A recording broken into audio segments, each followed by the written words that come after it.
చంద్రన్న జాగ్రత్త. ఓటేసావా నారాయణ? మనతో అవన్నీ కావన్నా.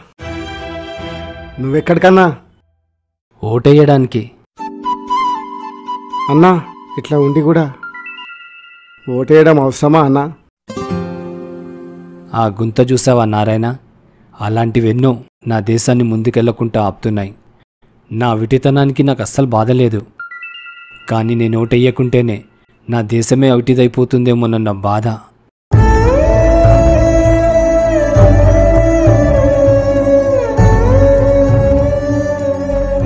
పద చంద్రన్న, నారాయణ, గుంతలన్నీ మూపించి దేశాన్ని ముందు నడిపిద్దాం.